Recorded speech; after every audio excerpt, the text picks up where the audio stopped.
জলবায়ু পরিবর্তনের প্রেক্ষাপটে ন্যাশনাল অ্যাডাপ্টেশন প্ল্যান ন্যাপ বাস্তবায়নে ধনী দেশগুলোর প্রতিশ্রুত অর্থ ছাড়ের তাগিদ জানিয়েছে বাংলাদেশ।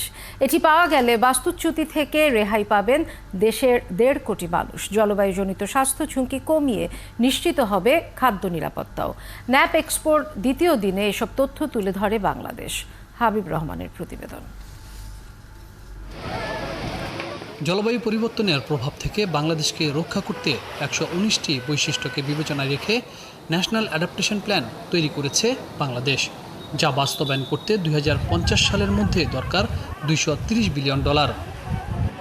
নবম ন্যাশনাল অ্যাডাপ্টেশন প্ল্যান এক্সপো সম্মেলনে এর বিস্তারিত তুলে ধরে বলা হয়, প্ল্যানটি বাস্তবায়ন হলে 10 লাখ হেক্টর জমি রক্ষা পাবে, সমুদ্রের উচ্চতা ও লবণাক্ততা কমবে, 1 কোটি টন চাল উৎপাদন বাড়বে, 40 লাখ মৎস্যজীবী সুরক্ষা পাবে। তবে এর জন্য উন্নত দেশগুলোকে তাদের প্রতিশ্রুত অর্থ দেওয়াটা নিশ্চিত করতে হবে। ইউএনএফসিসি প্রসেস থেকে অর্থায়ন পাওয়া কিন্তু বেশ ডিফিকাল্ট, এবং আমরা ফরচুনেট যে আমাদের দেশের সরকার এটা হচ্ছে ক্লাইমেট ফিস্কাল ফ্রেমওয়ার্কের আওতায় প্রায় $3.3 বিলিয়ন ওনারা এই অর্থ বছরে তারা অর্থায়ন কিন্তু করছেন, যার ফলে কিন্তু আসলে ন্যাপ বাস্তবায়নটা আমাদের জন্য কিছুটা সহজ হবে। তো এই অর্থায়নটা যখন আসবে তখন হয়তো ন্যাপে যে গ্যাপটা আপনি আছেন, আপনার অন্য বার্তার কাছে শুনেছেন যে 5 বিলিয়নের মতো একটা গ্যাপ আছে, ওইটা হয়তো ওভারকাম করতে পারবো। বন, পরিবেশ ও জলবায়ু বিষয়ক মন্ত্রী বলেন, কার্বন নিঃসরণে বাংলাদেশের ভূমিকা নগণ্য, কিন্তু উন্নত দেশগুলোর কার্বন নিঃসরণের দায় বহন করতে হচ্ছে বাংলাদেশকে।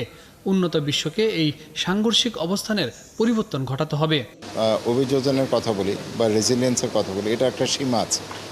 আপনি একদিকে উন্নত বিশ্ব তাপমাত্রা বাড়াতে থাকবে, তাদের CO2 বা কার্বন এমিশন বাড়তে থাকবে, আরেকদিকে আমাকে বলবে যে তোমরা তোমার পপুলেশনকে, জনসংখ্যাকে খাপ খাইয়ে নাও, এটা তো হতে পারে না।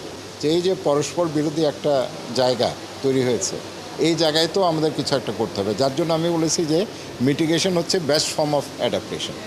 UNFCCC এর তালিকাভুক্ত 198টি দেশের মধ্যে মাত্র 54টি দেশ ন্যাশনাল অ্যাডাপ্টেশন প্ল্যান তৈরি করেছে। বাকি দেশগুলো যাতে দ্রুতই এটি বাস্তবায়ন করতে পারে তা নিয়েও সম্মেলনে আলোচনা হয়েছে। হাবিব রহমান, 71, ঢাকা।